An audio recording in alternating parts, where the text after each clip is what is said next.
Krishna withdrew from Akura's sight the vision of form, along with the vision of the spiritual sky and its eternal inhabitants. We read these verses for Krishna's pleasure. We attend the class as an offering to the Lord. The next, we have a crash behind the curtain there. Next translation. When Akura saw the vision disappear, he came out of the water and quickly finished his various ritual duties. He then returned to the chariot, astonished. Little thing like seeing the entire, universal form, Krishna and all the demigods in the water. Wow. Lord Krishna asked Akura, have you seen something wonderful on the earth, in the sky, or in the water? From your appearance, we think you have. So Krishna's playing with Akura. What did you see? My goodness. You look like you saw something unusual there, right? Next translation. Sri Akura said, whatever wonderful things the earth, sky, or water contain, all exist in you. Since you encompass everything, when I'm seeing you, what have I not seen? Okay, that was 1, 2, 4. Is that what you said? 1, 2, 3, and 4? And 5. Oh, and 5. Okay, thank you. 5. And now that I'm seeing you, O Supreme Absolute Truth, in whom reside all amazing things on the earth, in the sky, and the water, what amazing things could I see in this world? Srila Prabhupada's purport. Akura has now realized that Lord Krishna is not merely his nephew. We'll just offer the prayers to the spiritual master, and then we'll open it up for people's comments, questions, angles of vision, wisecracks, realizations, testimonies, whatever. Om Gyantamarandhyasya Gyananjanan Shalakaya Chakshuran Militam Yena Tasmai Shri Guruve Namaha. I was born in the darkness of ignorance. My spiritual master is kindly opening my eyes with the torchlight of knowledge. Let us offer respectful obeisances unto him again and again and again and again. Okay. Does anyone have any comments about these amazing verses about how Krishna withdrew his expanded features? Akura was astonished, and he said to Krishna, when I see you, I see the whole. God bless you. May Krishna continue to bless you with pure devotional service. When I see you, I see everything, Lord. Comments, questions, angles of vision? We welcome everyone to pray to your spiritual master. I don't know what to say, but I'll say whatever you want, and Krishna will speak through you, no doubt. I'll chime in just for a second, Adi. I just am appreciating the playfulness of Krishna here. What did you see something unusual? I mean, like who me? I love the playfulness of that moment, and this whole section is reminding me one of my favorite verses, the Bhagavad Gita 11:40, where it says, obeisances from the front, from behind, from all sides. O unbounded power, O master of unlimited might, you are all pervading, and thus you are everything.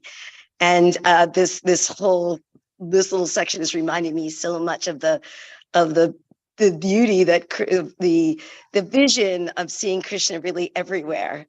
And as being a professional clown, I love that he's a little trickster back there. It's like, what, me? Like when the wives of the brahmanas come and they come running, goes, why are you here, ladies? That that wink of the eye is just so adorable and just so lovable. So just wanted to chime in on that quickly. Hare Krishna. Cool. Thank you so much. Yeah, Krishna has a wonderful sense of humor. We remember reading Prabhupada Lilamrita, and Agarwal, Mrs. Agarwal was saying, and Prabhupada laughed, it was like an ocean, and he laughed a lot, right? He was very playful, which is an interesting feature. Teasing, joking. In one sense, he's the most grave and sober and most profound, erudite, scholarly, presenting the absolute truth. And on the other hand, he's as lighthearted as a child, clowning around. Oh, Prabhupada says in the Bhagavad Gita that the sign of a pure devotee is that he's jolly.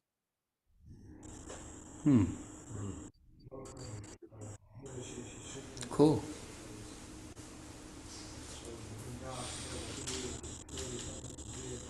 What is the sign of a pure devotee? I want to know. I was thinking, do I have that? What is it? Couldn't hear It is that. jolly, jolly, Jolly, jolly. Oh, jolliness. Okay. You are Ananda Bihari. You're Yeah, you're jolly. pretty jolly. I have it. Okay, good. Check mark. Thumbs up on jolly. Okay. Thank you. There's one name Krishna has, Jalakalahali. You ever hear that? Jalakalahali? When Krishna jumps into the lake with the Kali serpent, he ties up his belt and then he jumps in, he makes a big splash. So he's called Jalakalahali, one who makes a big splash in the water. So not only is he funny, but he's also makes a big splash. Like Bhima. Every day Bhima makes a splash. Anyone else like to contribute? Comment? When you've seen Krishna, you've seen everything. Who's that guy? Comedian. Now I've seen everything. Who is that? I can't think of his name.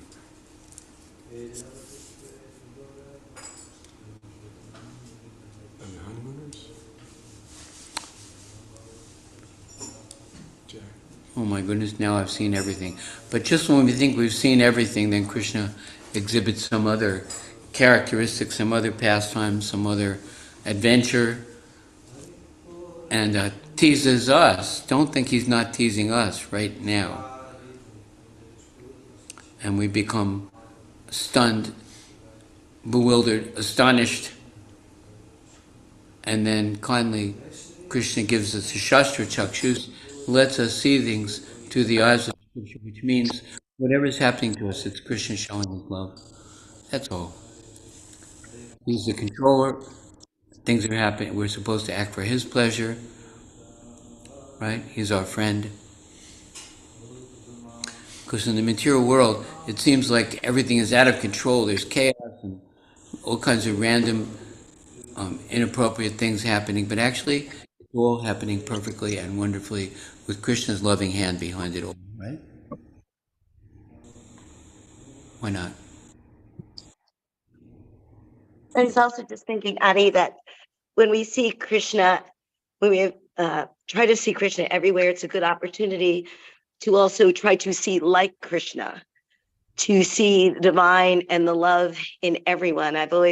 Someone said that once, to try to see a person the way Krishna sees them. And my Guru Dev always says, try to see a person's inspired side. So that was just coming to mind to me as you were speaking. Try to see like Krishna when we see Krishna everywhere. Nice. Of course, something wonderful, it's easy to see Krishna's loving hand in that, but not everything that happens to us is welcome and wonderful and palatable. Sometimes things happen. It says the non-permanent appearance of happiness and distress are like the appearance and disappearance of winter, summer season. That, happiness comes and goes. A certain amount of suffering is coming to us this life, even though we don't seek it. due to my past misdeeds or due to Krishna's arrangement to help us to act on his behalf in a difficult situation. So sometimes really, really difficult things happen, and I have a tendency to say it's coming from that person and they're them. It's the government. It's her or them. But actually, it's all coming from Krishna. It may manifest through a particular person, but it's Krishna's wonderful arrangement to help us learn and grow, because he's teaching us, and we're meant to become more and more mature, and our experiences are helpful. They're not accidental. They're learning situations. Perfect. We can be grateful for them, even though they seem unpalatable, because Krishna's loving hand is behind it. Now that I see Krishna, I'm seeing everything.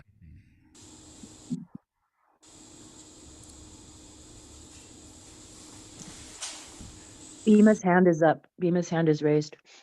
Go for it. Um, so Prabhu, then one would say that the object lesson is the Bhagavad Gita, Arjuna and Krishna on the battlefield, and obviously, metaphysically speaking, everything's coming from Krishna. But we did not see Arjuna say these arrows from Karna or these arrows from Drona, etc., are coming from Krishna. So therefore, I will simply lay down and accept them, accept these arrows, rather than he had to counteract these arrows in battle. He had to fight. So the question is, even though an enemy, like you said, so you have the government or various institutions that come at you, and for you to just say, oh, that's just Krishna, and I'm just simply going to accept my fate versus doing the needful. You know what I mean? Comment, I can't get it. He's mentioned the question. It's okay. It's a comment. It's a perfectly valid comment. Bhima is a warrior, so he sees everything in terms of warfare. And Krishna actually says to Arjuna, blessed are the warriors to whom fighting opportunities come unsought, opening the doors to the heavenly kingdom. You know that verse in Bhagavad Gita? Blessed are the warriors to whom fighting opportunities come unsought. So a warrior likes a war. Come on, let's fight. He relishes the fight. He's not sleuthing away from it or regretting the fact that there's a challenge. There's a great chivalrous spirit there, and he did accept the blows coming from Grandfather Bhishma as flowers. Didn't he say that? Doesn't it say that? He likes it. He likes to fight.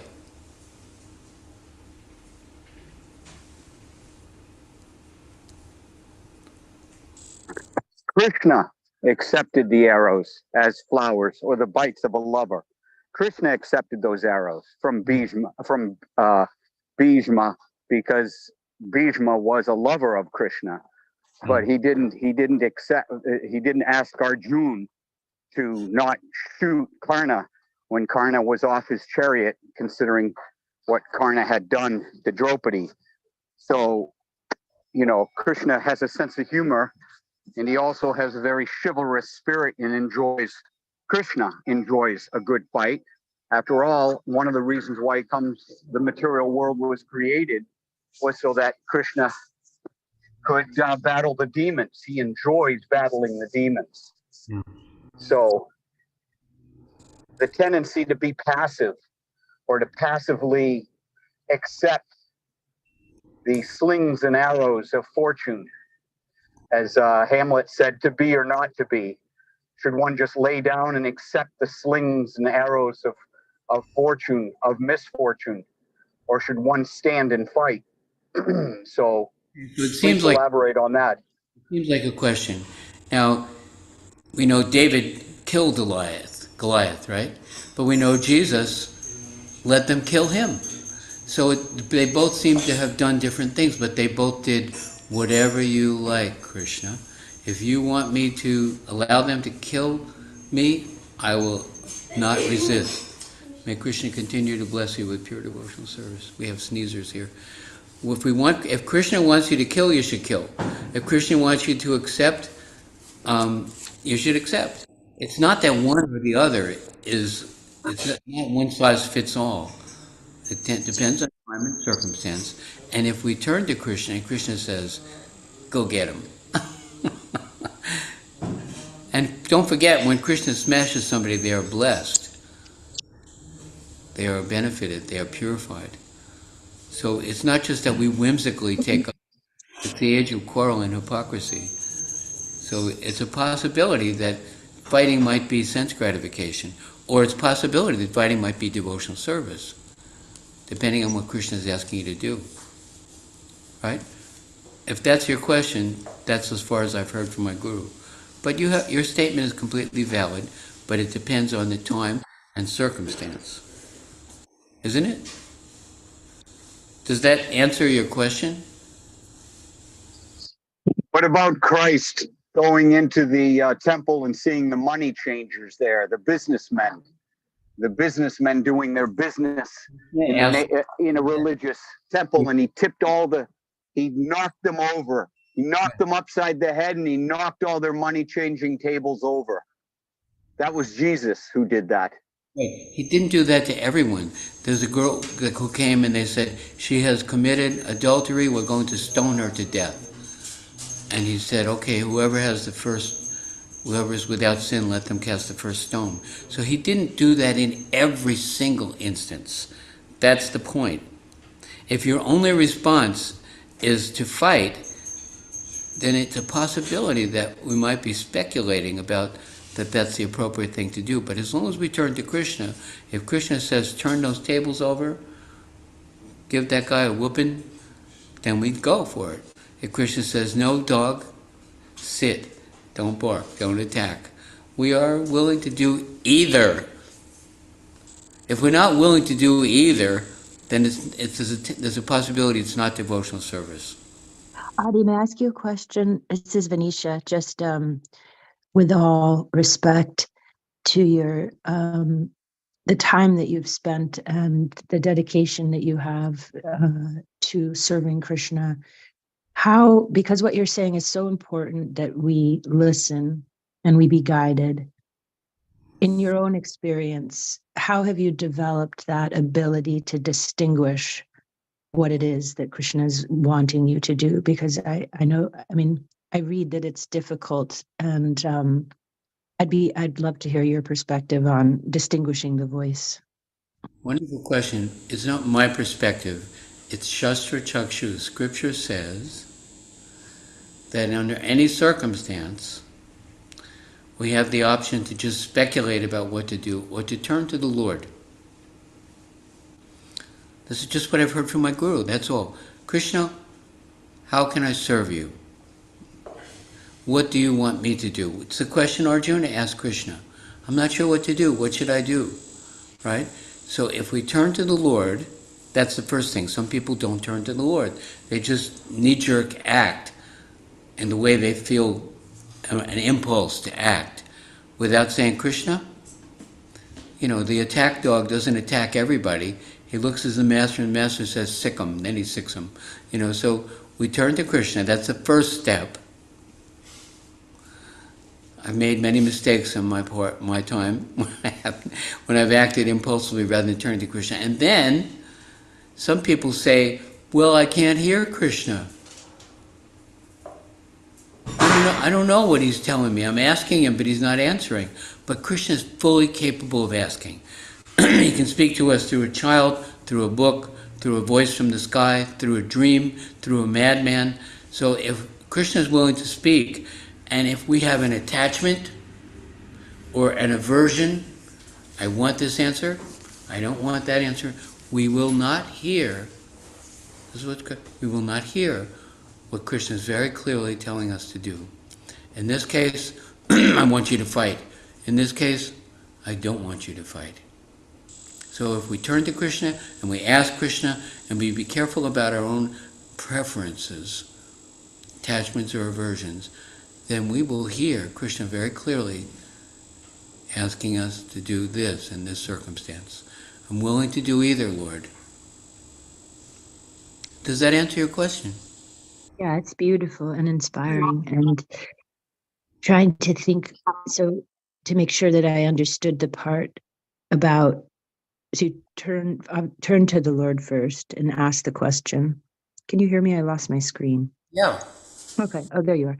Turn to the Lord, ask the question first, step one, and then understand that He can speak to you through many, many different vehicles and instruments. But then the part where I a little get stuck is when you're talking about removing your own aversions and attractions. In myself, I find those to be so strong. I think they are in many people. I'm not saying I'm special, but just that's where I get stuck, because I can't get myself out of the way, even at the best of times, let alone when I'm asking Krishna what to do. So I don't know if you have any advice, or if there's anything from Shastra that you would instruct us in terms of how to get yourself out of the way to receive. Well, we have to have a little introspection. Krishna's giving us intelligence to discriminate. There is an interesting part in the Bible. I think it was Nathan who was asked to raise an army. He was just a farmer. And an angel came to him and said, Lord wants you to raise an army and fight against this oppressor who's taken over the rule over the Jewish people. They were deviated, so they became under an oppressor. And Nathan was thinking, wait a minute, the angel disappeared. Now, did that really happen? Does the Lord really want me to raise an army? I'm not a fighter. I'm just a farmer guy, And so he put out a fleece. You know that expression? I don't know what it means. So you know what a sheepskin looks like, a fleece. Yeah. The fleece, yeah. Woolly side, and it has the leathery side. So he put a fleece out on a rock outside his little house. And he said to the Lord, I'm putting out this fleece. If in the morning the fleece is dry and the ground is wet, I'll know that you want me to go ahead and raise an army. So the next morning he went out there and the ground was muddy and the fleece was bone dry. So he said, well, let me just put this fleece out one more time. Tonight I'll put the fleece out. And if the ground is dry and the fleece is wet, I'll know you want me to do this. So he came out the next morning, the ground was dusty, and he squeezed the fleece and all this water came out. So sometimes we put out a fleece.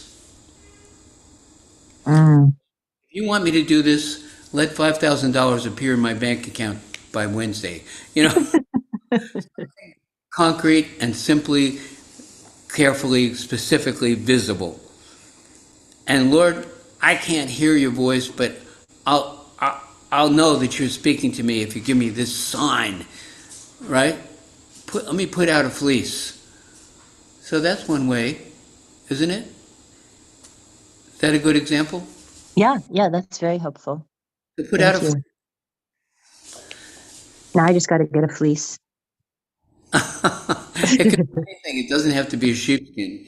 But put out, say to the Lord, I want to know your will. I need a sign. Right. It's not like you're testing him. You're just saying, I'm unable. So please help me. My lack of ability for clarity, but I do want to do whatever you want. If we're not really willing to do whatever Krishna wants, then, in the whole Bhagavad Gita, Arjuna gives so many instructions from Krishna. And then at one point he says, wait a minute, I get it. What do you want me to do? Right? Mm-hmm. So if we can actually say that, Lord, I'm yours. What's your will? I'm in. Now please show me what you want. And this is Krishna. Show me. I've seen it happen so many times that Krishna makes it. Sometimes we invite people to come and help us here. And they say, well, I don't know. I say, well, it's not me inviting you. If it's Krishna inviting you, you should come.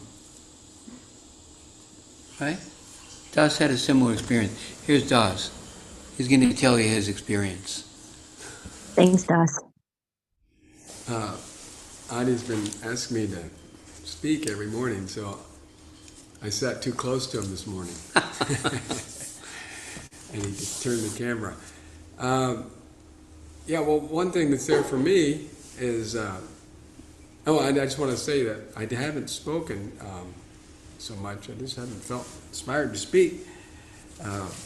But it reminded me of that one time my sister, when she was younger, she told me, I don't know why this stuck in my mind, but my sister, she said she met this guy and he had long hair and a beard, and she thought, wow, this guy's far out. He's got a beard,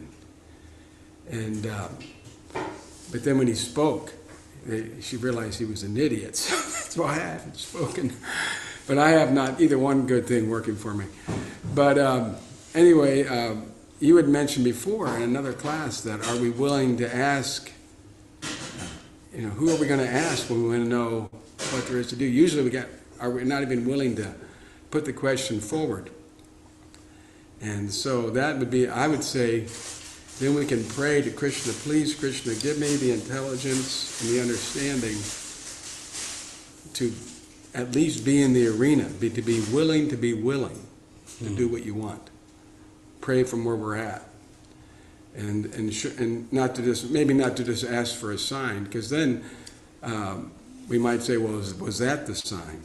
So you can ask those devotees that we trust, we can ask the community, the devotees we trust, and pray to Krishna that please help me be willing to hear the answer and to be willing to ask sincerely and to just be honest with ourselves. And then another thing you said about the fighting was, earlier you were talking about Arjuna. He also said, do thou fight for the sake of fighting. So we have to be ready to do either fight or not fight, but we're not attached to the result. And if we are, if we have our own agenda there, we won't feel enlivened, and we won't feel in love. A good sign that you're not open to what Krishna wants is that you're attached. When we're attached, you're all tight and everything, and you can feel it in your body, and you don't feel love. If you're not feeling love for the person you're talking to, that's a good sign that you've got some attachment and that you want to go a certain way. That's what I see.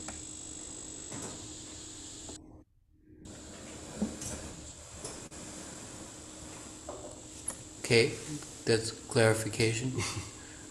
That's confusion. Do thou fight for the sake without any desire for gain or safety. That it's not a selfish.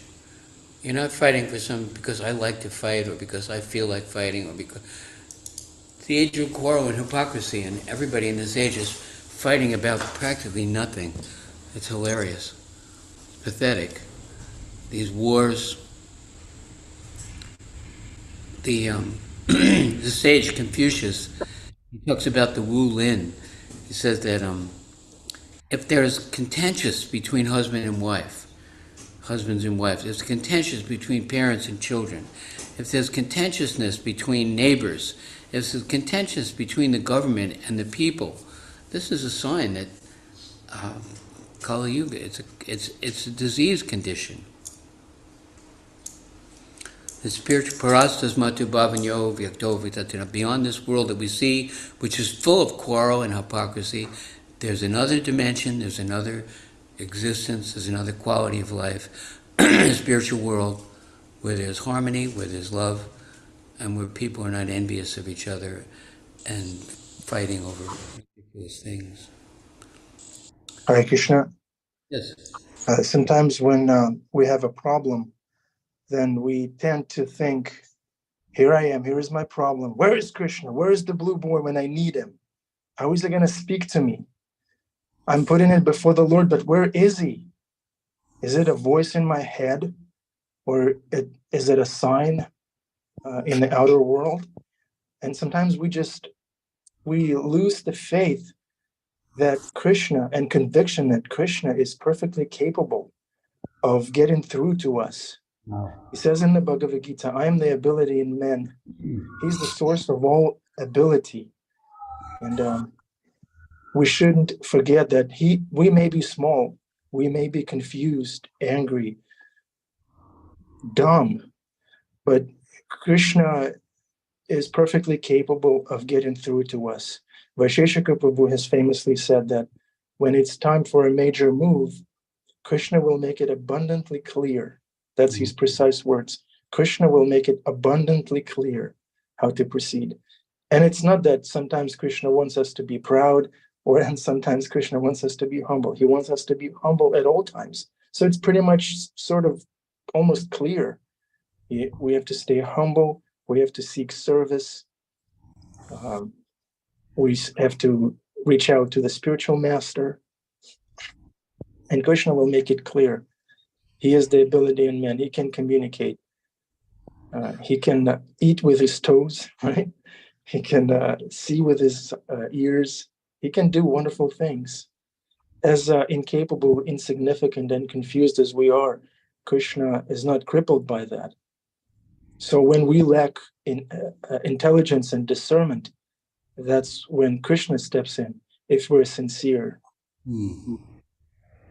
Through devotees, of course, through scripture, if we stay humble, sincere, and externally may play out differently. Arjuna was asked to fight, and maybe he was even asked to get angry at his enemies, because without getting angry, how can you fight? But that was done in the mood of service to Krishna. Arjuna was fighting because he wanted to please Krishna. That's his motivation. Like you said, Adipusha Prabhu, if it's not, the motivation is not that I'm going to fight because that's my nature. Arjuna fought not because that was his nature. He fought because he was pleasing Krishna. It just happened to be his nature. And here's the question: is Krishna die on the call, or we have any? We need a nerdy devotee on the call. Who's the most nerdy on the call? This is the question. How come Krishna never is? I mean, let's put it this way: is there an example in our scripture where Krishna asked somebody to serve him in contradiction to their psychophysical nature, Kshatriya, Vaishya? In other words, did he ask gopis to fight, or maybe did he ask Arjuna to put some lipstick on? Did he ask things of that nature? Maybe anywhere in the scripture, Chaitanya Charitamrita, maybe. Arjuna did put when they were in exile, last year of his exile, he took the form of a eunuch and was teaching the girls how to dance. He was dressed in a sari. Yeah, he asked a warrior to be a eunuch. That answers my question. In the beginning stage, What if I'm asked to be a eunuch? Krishna gives us access to by engaging in what we like to do, what we would do ordinarily, but to do it for him. But then above the Varnashram system, there's the level of a Vaishnava. He's willing to do anything for Krishna. Do we want to be a neophyte devotee? Do we understand that there's a level higher than what I like to do and the way I like to do it? Did the gopis I had a co-worker years ago. Did they have a propensity to go to hell when they accepted the dust on their head? They were warned, oh, you'll go to hell. They said, we don't care. Right? Yeah. Did Jesus have a propensity to be crucified? Right. His propensity? No, he was willing to do. He said, Lord, this is a bitter cup, but if you want, I will drink it, So the progression of devotional service gets to the point where we surrender out of love.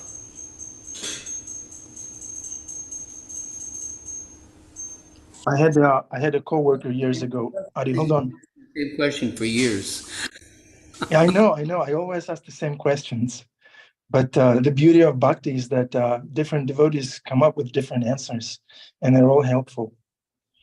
I had a coworker years ago, and something came up, and there was a heated discussion. Who's gonna handle the issue? And nobody wanted to take up on the issue. And the big boss was telling this person, I was watching this, and he told him, well, you have to take humble position, and you have to absorb the shock, and just let them have it. And the guy told me later, he said, why do I have to be the one taking humble? Why me all the time? Why do I have to be the one? Why not the other person? Why aren't you encouraging him to be humble and take it? Why me? Why always me? He said, I had that problem with my mom. She always told me, okay, you be humble, you take humble position. And now my boss is telling me the same. Why me? But now this person, he's is a very high ranking employee in his where he works. So usually we find humble people and people who manifest maturity, they automatically succeed in their field. It's not that they just become diminished and marginalized and eventually thrown out. They, on the contrary, the external result of this humble position that may appear as weakness is that they kind of rise. Right? I hope I'm making sense. If anyone would like to share anything, please, now's the time. The last time you asked this question, you remember what we mentioned? Abraham was asked by the Lord to kill his son, his only son. To bring him up on the mountain, build an altar, tie him up, and sacrifice him. Was his propensity to kill his son? But it was a test from Krishna because we all have our only son. I'll do anything but that. I'll go anywhere but there. I'll work with anyone but an Nanda Bihari. Can you hear me? Hello? Can you hear me? We can hear you. So that we might be asked, and each of us will be asked, by Krishna, there'll be a Kurukshetra moment, we'll be asked to do something that's difficult, that may not even be logical, that might be, we might think it's abominable, or might think it's ashastric. But then, if we pass that test, then Krishna's pleased. But what you want me to do is more important than anything else that I've heard or desired, because I love you, Krishna. Thy will be done. Look at Prabhupada. He left Vrindavan, came to the horrible, passionate, ugly, cold, expensive, hellish New York City, because his guru told him to go west.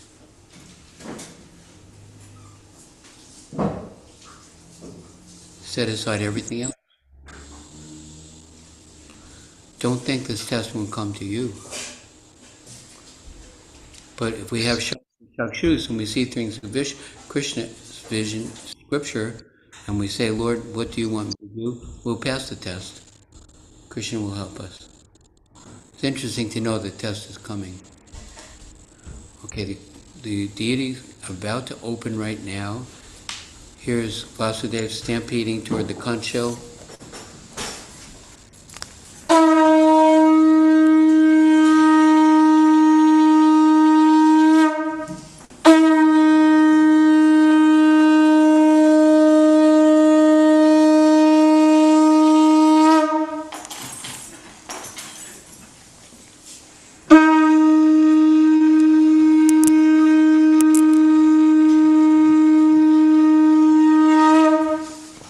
I don't know. We got it. Help with this. He knows what to do. I don't. Let him do it. Stand back.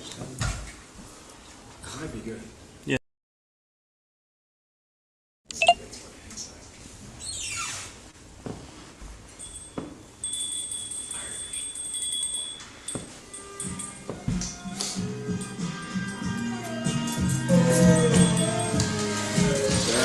Bhagavatam ki jai.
Thank you, Das Prabhu. Thank you, Adi Purusha Prabhu. Yep. Hare Krishna. What did he say? If you want me to put on lipstick, I'll do it. Okay. Thank I you. don't see any reason for that, but if you're willing. Okay. There's a Right. saying about that. Saying about lipstick on a pig doesn't help. Thank you. Thank you. Oh, open the door! Oh, well. There's a point when this station deteriorates into making fun of Ananda Vihari.